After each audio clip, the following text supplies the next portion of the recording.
कभी कभी किसी इंसान की जिंदगी में एक गलती, एक हादसा उसे अमर बना देती है। एक आदमी जिसने बारूद को काबू करना सिखाया और फिर अपनी ही खोज से दुनिया को हिला दिया, वो था अल्फ्रेड नोबेल। उसकी कहानी सिर्फ धमाके की नहीं, बल्कि अफसोस और प्रायश्चित की कहानी है।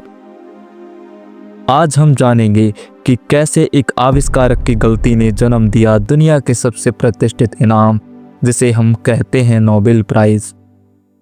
साल था 1833, जगह स्टॉकहोम, स्वीडन। एक साधारण सा घर जिसमें पैदा हुआ एक बच्चा अल्फ्रेड नोबेल। बचपन से ही उसके पास दो चीज़ें थीं, जिज्ञासा और बारूद की गन।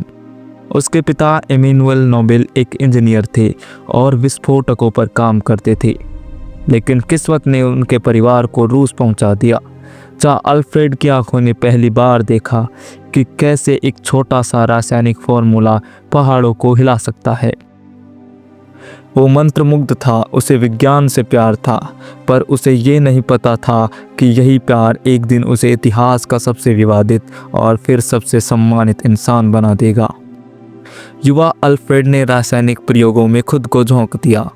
वो चाहता था कोई ऐसा विस्फोटक बनाए जो नियंत्रित हो सके।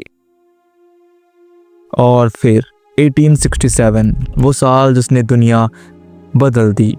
अल्फ्रेड ने बनाया डायनामाइट, एक ऐसा विस्फोटक जो नाइट्रोग्लिसरीन से ज़्यादा ताकतवर था और ज़्यादा ही सुरक्षित। जहाँ पहले एक सुरंग खोदने में महीनों लगते थे, अब कुछ मिनटों में पहाड़ चटक जाते हैं। वो चमत्कार बन गया। कंपनियां, सरकारी, इंजीनियर सब उसके पीछे पड़ी। नोबेल अमीर बन गया, आज की भाषा में कहें तो वैज्ञानिक अरबपति। पर हर सफलता के पीछे छिपा होता है एक साया, और वो साया जल्द ही नोबेल के सामने आने वाला था। एक दिन उसकी प्रयोगशाला में विस्फोट हुआ और उसमें मर गए उसके अपने भाई। अल्फ्रेड टूट गया। उसे एहसास हुआ कि मैंने एक ऐसी शक्ति बना दी है जो निर्माण भी करती है और विनाश भी। लोगों ने डायनामाइट का इस्तेमाल युद्ध में करना शुरू कर दिया। अब पहाड़ नहीं, इंसान उड़ाए जा रहे थे। अल्फ्रेड, जिसे अपनी खोज मानवता के विकास के लिए की थी, वो अब डेथ मर्चेंट यानी मौत का सौदागर कहलाने लगा। उसे दर्द हुआ, पर असली झटका तो अभी बाकी था। साल 1888, एक अखबार में बड़ी हेडलाइन छपी, the merchant of death is dead, यानी मौत का व्यापारी मर गया। पर यह खबर गलत थी।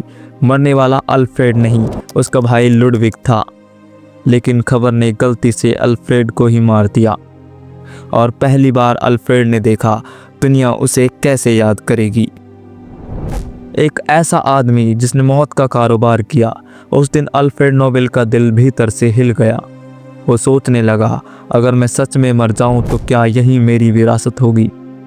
नहीं, मुझे कुछ ऐसा छोड़ना होगा जिससे मेरी याद बदले, जिससे मेरी खोज इंसानियत के नाम हो। 1895, नोबेल ने अपनी अंतिम वसीयत लिखी। उसमें लिखा, मेरी सारी संपत्ति का उपयोग उन लोगों को पुरस्कृत करने में किया जाए जिनका काम मानवता के हित में हो। विज्ञान, साहित्य, चिकित्सा, शांति और भौतिक क्षेत्र में। उसने अपनी 94% संपत्ति, यानी आज के समय में लगभग 4 अरब डॉलर, इसी उद्देश्य के लिए दान कर दी। उसके परिवार को गुस्सा आया, कुछ सरकारों ने विरोध किया, पर समय ने उस फैसले को अमर बना दिया। नोबेल की मृत्यु 10 दिसंबर 1896 को हुई, पर उसकी वसीयत ने उसे सदियों तक जिंदा रखा। साल 1901, पहला नोबेल पुरस्कार दिया गया। कैटेगरी थी भौतिकी, रसायन, चिकित्सा, साहित्य और शांति। बाद में 1968 में अर्थशास्त्र जोड़ा गया। हर साल दिसंबर में स्टॉकहोम और ओस्लो में यह पुरस्कार दिया जाता है। विजेता को मिलते हैं एक मेडल, एक सर्टिफिकेट और करीब 11 मिलियन स्वीडिश कॉर्नर। पर असली सम्मान पैसों से नहीं, नाम से है, क्योंकि नोबेल का मतलब है मानवता के लिए कुछ असाधारण करना। मैरी क्यूरी, जिसने रेडियम खोजा और खुद को विकिरणों में झोंक दिया। आइंस्टीन, जिसने ब्रह्मांड की समझ बदल दी। मदर टेरेसा, जिसने गरीबों में ईश्वर देखा। वहीं नेल्सन मंडेला जिसने नस्लवाद की जंजीरें तोड़ी। पर असली सम्मान पैसों से नहीं, नाम से है, क्योंकि नोबेल का मतलब है मानवता के लिए कुछ असाधारण करना। हर नाम के पीछे संघर्ष, आस्था और त्याग की कहानी छिपी है, और हर नाम ने एक ही बात साबित की है, ज्ञान और करुणा दुनिया की सबसे बड़ी ताकत है। लेकिन हर चीज़ परफेक्ट नहीं होती।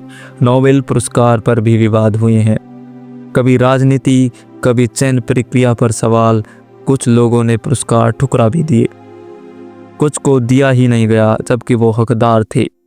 पर फिर भी सदी बीत गई और नोबेल आज भी प्रतिष्ठा का शिखर बना हुआ है, क्योंकि चाहे जो भी हो, नोबेल प्राइज आज भी दुनिया का सबसे बड़ा सम्मान है।